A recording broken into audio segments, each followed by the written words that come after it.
welcome to the All Things ITSM Global Podcast, coming to you from Knowledge15. And I'm here with Ken Gonzalez. Good to see you, Kirsty. Carlos Casanova. Hi, Kirsty. And our lovely guest, Jeannine McConnell. Thank you very much for having me here. That's fine.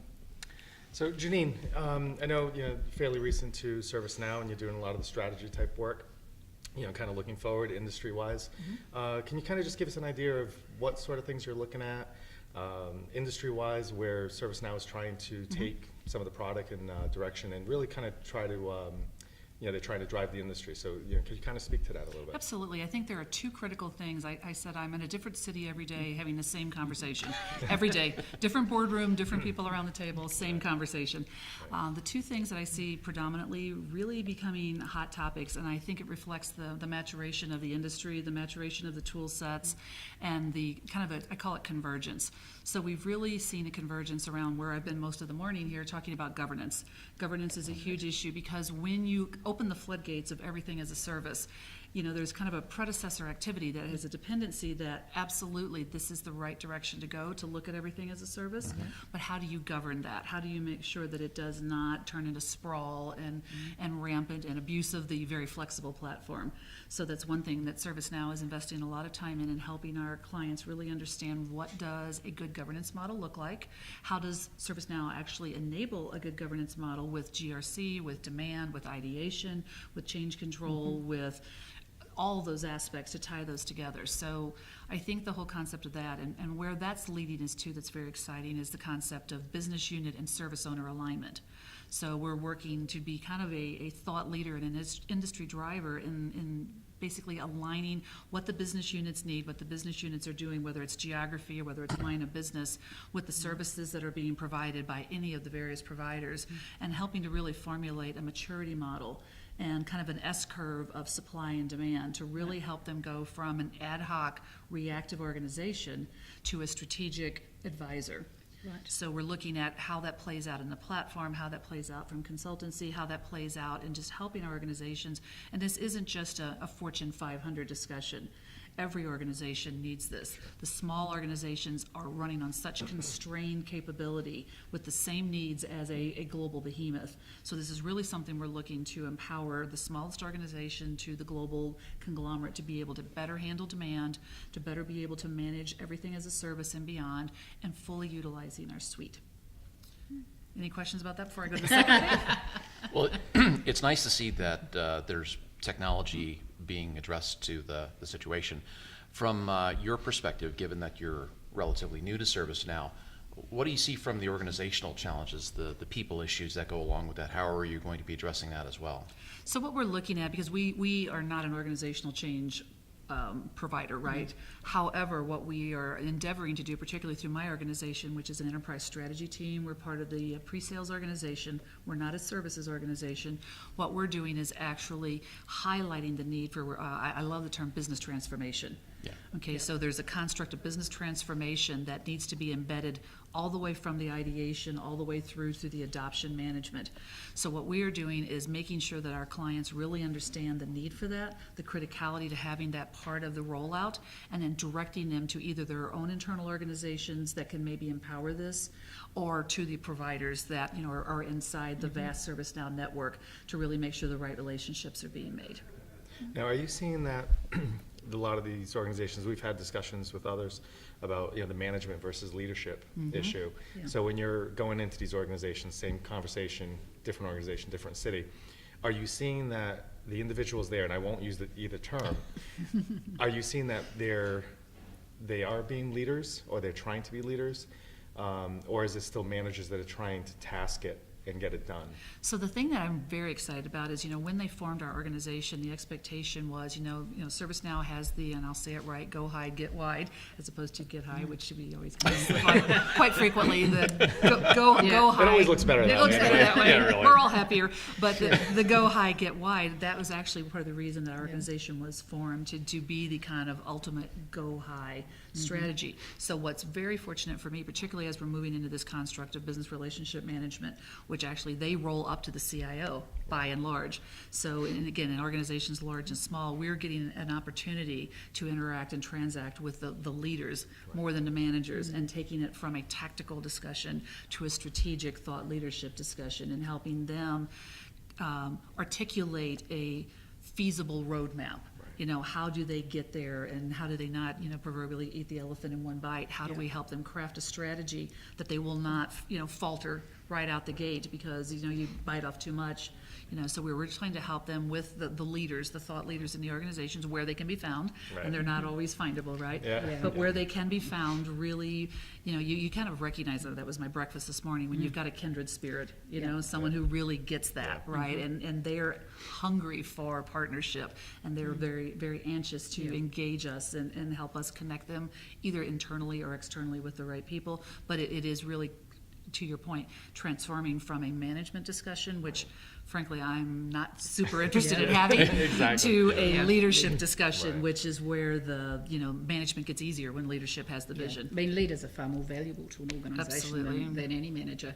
And going on to the whole business relationship management side of things, I've been to quite a few conferences recently, and it's been great over the last probably 18 months to 2 years of seeing a lot more presentations on business relationship management hitting the programs. So, you know, where does an organisation start when they want to get into that? Where should they look? So, you know, this is something that's also very interesting, because if I would go out into this hall of 10,000 people and say, I want to talk to your business, I want to talk to you about business relationship management, you might get a who to what response, right? Who?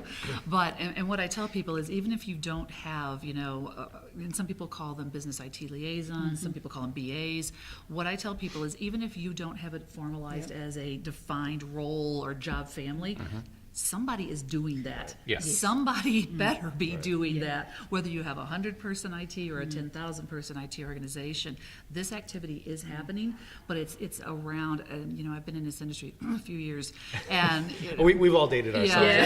I used to say I've done it for 35 years. I started when I was 6, but that still makes me old. So I've just I own it. I'm old, but you know, there's gravitas with that, right? And I think you know, when we started, even the whole discipline of project management in technology didn't exist, right? And it had to surface that it needed to be a discipline.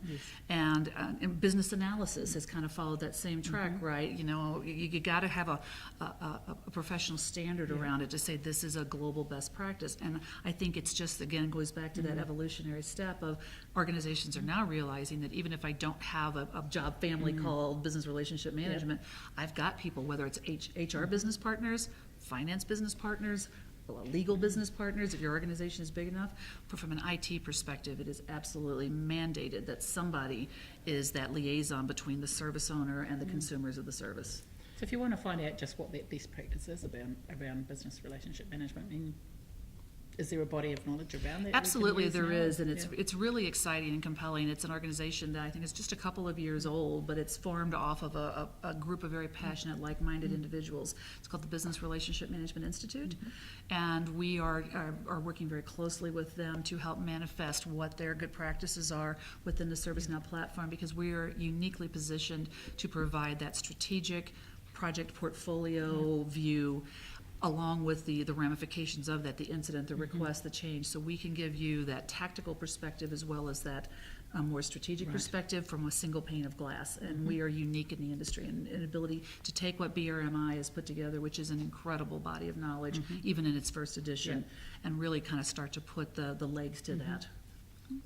Yeah, and I think that's the big thing that, you know, I think a lot of us that have, you know, been around a while, a lot of us have had, you and I especially, you know, we've had these conversations for years, and we've kind of gone down these roads. So it's kind of nice to see some of the formality of it coming to be, rather than us being the lone wolves, you know, always kind of, you know, or screaming out there. making it up at every company. Let's make it up. Well, that's kind of like this and similar to that. Let's just Yeah. make a standard. Let's mature as an as an enterprise. Yeah, there's a lot about maturity and that. It absolutely way of is, thinking. and convergence. And kind of then the other thing that we're seeing, that is the other conversation, that I'm not having that conversation, I'm having this Yeah. conversation, is the construct of SIAM. You're probably Yeah. hearing a lot Yeah. about Yes. that. So ServiceNow is really being pushed to become the nucleus of SIAM.